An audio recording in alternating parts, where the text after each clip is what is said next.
अमिताभ बच्चन को एक समय काम मिलना क्यों बंद हो गया था और उन्होंने जिंदगी की सबसे बड़ी वापसी कैसे की। नमस्कार दोस्तों, कभी कभी जीवन में ऐसा समय आता है जब सब कुछ खत्म होता हुआ दिखाई देता है। जिन लोगों को दुनिया सफलता की मिसाल मानती है, वे भी ऐसे दौर से गुजरते हैं जब उन्हें लगता है कि अब आगे कोई रास्ता नहीं बचा। आज की कहानी एक ऐसे इंसान की है जिसने सफलता की सबसे ऊंची चोटियां भी देखी और असफलता की सबसे गहरी खाई भी।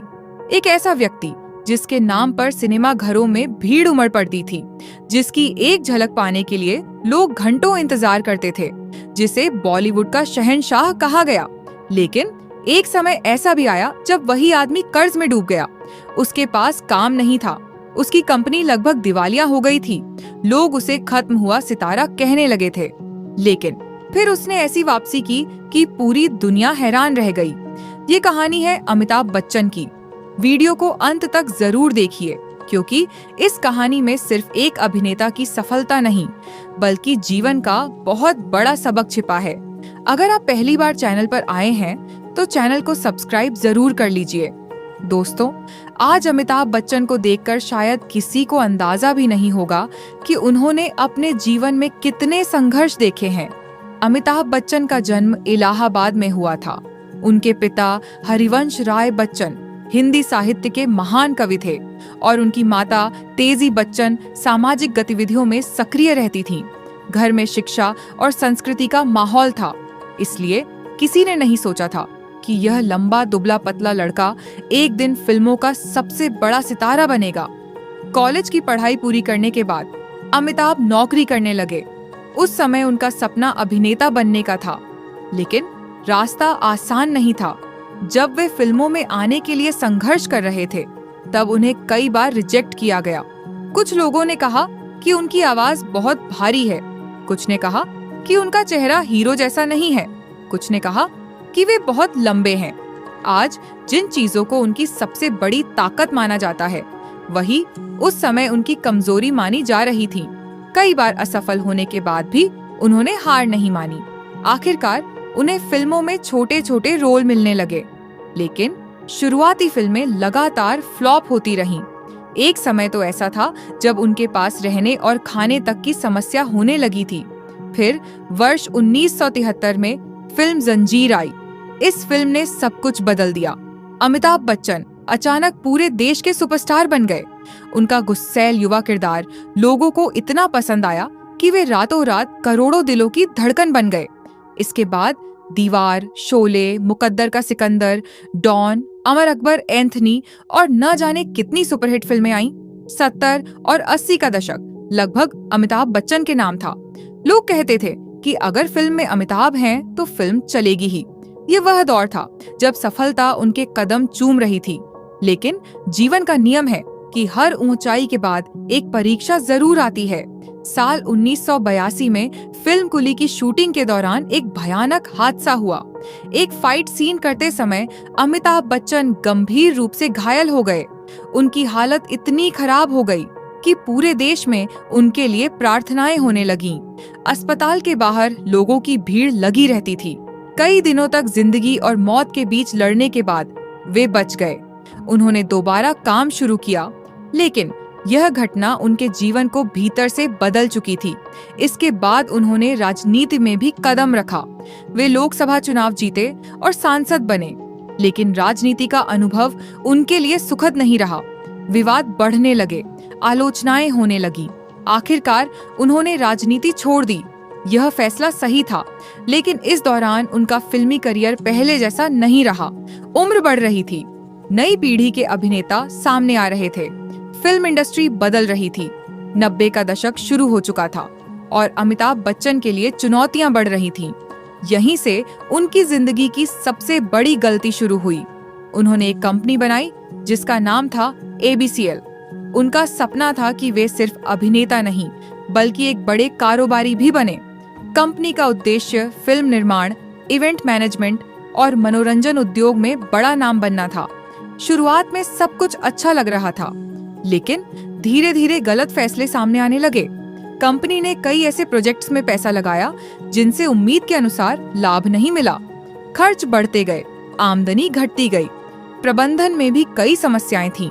कुछ विशेषज्ञ मानते हैं कि अमिताभ एक महान अभिनेता थे, लेकिन व्यापार चलाने के लिए जिस तरह की वित्तीय योजना और प्रबंधन की जरूरत होती है, वह उनकी टीम नहीं कर पाई। कंपनी पर कर्ज बढ़ता गया, स्थिति इतनी खराब हो गई कि करोड़ों रुपए का नुकसान होने लगा। कुछ ही वर्षों में ABCL लगभग दिवालिया हो गई और यहीं से अमिताभ बच्चन के जीवन का सबसे कठिन दौर शुरू हुआ। जिस व्यक्ति को लोग बॉलीवुड का बादशाह कहते थे, उसके पास पैसे की कमी होने लगी। बैंकों और लेनदारों का दबाव बढ़ने लगा, घर तक बिकने की नौबत आ गई। उन्होंने बाद में कई इंटरव्यू में स्वीकार किया कि उस समय वे आर्थिक रूप से बुरी तरह टूट चुके थे। सबसे बड़ी समस्या सिर्फ पैसों की नहीं थी, समस्या यह थी कि अब उन्हें काम भी नहीं मिल रहा था।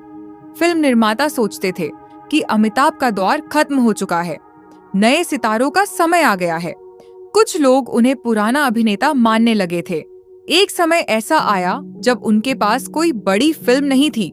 सोचिए, जिस आदमी के घर के बाहर कभी निर्माता लाइन लगाकर खड़े रहते थे, वही आदमी अब काम मांगने की स्थिति में पहुंच गया था।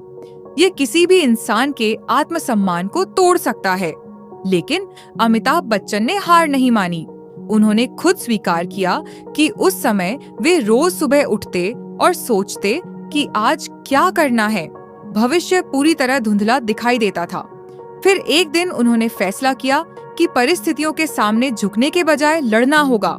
वे खुद फिल्म निर्माता और निर्देशकों से मिलने लगे, काम मांगने लगे। यह कदम आसान नहीं था, क्योंकि सफलता इंसान के भीतर अहंकार पैदा कर देती है। लेकिन अमिताभ ने अपने अहंकार को एक तरफ रख दिया। यही उनकी सबसे बड़ी ताकत साबित हुई। साल 2000 में एक प्रस्ताव आया। यह प्रस्ताव फिल्मों का नहीं था, यह एक टेलीविजन शो का था। उस समय बड़े फिल्म सितारे टीवी पर आने से बचते थे। टीवी को फिल्मों से छोटा माध्यम माना जाता था। कई लोगों ने अमिताभ को सलाह दी कि उन्हें यह शो नहीं करना चाहिए, लेकिन उनकी परिस्थितियां अलग थीं। उन्हें काम चाहिए था, उन्हें खुद को फिर से साबित करना था। उन्होंने जोखिम उठाया और यह जोखिम उनकी जिंदगी का सबसे बड़ा मोड़ बन गया। उस शो का नाम था कौन बनेगा करोड़पति। पहला एपिसोड प्रसारित हुआ और पूरा देश टीवी के सामने बैठ गया। अमिताभ बच्चन की आवाज, उनका व्यवहार, उनकी विनम्रता और लोगों से जुड़ने का तरीका दर्शकों को बहुत पसंद आया। लोगों को लगा कि वे सिर्फ एक सुपरस्टार नहीं, बल्कि एक संवेदनशील इंसान भी हैं। शो सुपरहिट हो गया। कुछ ही महीनों में अमिताभ बच्चन फिर से हर घर का हिस्सा बन गए। जिस आदमी को लोग खत्म हुआ सितारा कह रहे थे, वह फिर से देश का सबसे लोकप्रिय चेहरा बन चुका था। लेकिन वापसी यहीं खत्म नहीं हुई। कौन बनेगा करोड़पति की सफलता के बाद फिल्म निर्माताओं का नजरिया बदल गया। उन्हें फिर से बड़े रोल मिलने लगे। अब वे युवा नायक नहीं थे, लेकिन उन्होंने अपनी उम्र के अनुसार किरदार स्वीकार किए। उन्होंने यह गलती नहीं की कि खुद को 20 साल का हीरो साबित करने की कोशिश करें। उन्होंने बदलते समय को स्वीकार किया। मोहब्बतें, बागबान, ब्लैक, चीनी कम, पा, पिंक और कई फिल्मों में उन्होंने शानदार अभिनय किया। लोगों ने देखा कि उम्र बढ़ने के बावजूद उनका अभिनय और गहरा होता जा रहा है। यहीं अमिताभ बच्चन की सफलता का सबसे बड़ा रहस्य छिपा है। उन्होंने समय के साथ खुद को बदल लिया। बहुत से लोग इसलिए असफल हो जाते हैं क्योंकि वे अतीत को छोड़ना नहीं चाहते, वे पुराने गौरव में जीते रहते हैं। लेकिन अमिताभ ने समझ लिया था कि अगर जीवित रहना है तो बदलना होगा। उन्होंने नई तकनीक सीखी, सोशल मीडिया अपनाया, नई पीढ़ी के कलाकारों के साथ काम किया, विज्ञापन किए, टीवी किया, फिल्में की और लगातार सीखते रहे। आज भी जब उनकी उम्र 80 वर्ष से अधिक है, तब भी वे सक्रिय हैं। दोस्तों, अगर हम अमिताभ बच्चन की जिंदगी से सीखें, तो उनकी असफलता का कारण सिर्फ किस्मत नहीं थी, कुछ गलतियां भी थीं। उन्होंने ऐसे व्यवसाय में बड़ा जोखिम लिया जिसे वे पूरी तरह नहीं समझते थे। उन्होंने कुछ लोगों पर जरूरत से ज्यादा भरोसा किया।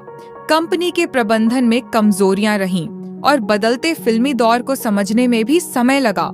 लेकिन उनकी सबसे बड़ी खूबी यह थी कि उन्होंने अपनी गलतियों को स्वीकार किया, उन्होंने बहाने नहीं बनाए, उन्होंने दूसरों को दोष नहीं दिया, उन्होंने खुद को बदला और फिर दोबारा मेहनत की। यही कारण है कि उनकी वापसी इतिहास बन गई। जीवन में असफल होना बड़ी बात नहीं है। बड़ी बात यह है कि असफल होने के बाद आप क्या करते हैं। क्या आप बैठकर रोते रहते हैं? क्या आप दुनिया को दोष देते रहते हैं? या फिर अमिताभ बच्चन की तरह उठकर एक और कोशिश करते हैं? क्योंकि कई बार जिंदगी आपको गिराने के लिए नहीं, बल्कि आपको और मजबूत बनाने के लिए गिराती है। आज जब हम अमिताभ बच्चन को देखते हैं तो हमें सिर्फ उनकी सफलता नहीं देखनी चाहिए, हमें वह समय भी याद रखना चाहिए जब वे कर्ज में डूबे थे, जब उनके पास काम नहीं था, जब लोग उन्हें खत्म मान चुके थे, और फिर भी उन्होंने हार नहीं मानी। यही वजह है कि उन्हें सिर्फ महान अभिनेता नहीं, बल्कि महान योद्धा भी कहा जा सकता है। दोस्तों, इस कहानी का सबसे बड़ा संदेश यही है कि जब तक इंसान खुद हार नहीं मानता, तब तक उसकी हार कभी स्थायी नहीं होती। आपका सबसे अंधेरा द्वार भी आपकी सबसे बड़ी वापसी की शुरुआत बन सकता है। धन्यवाद।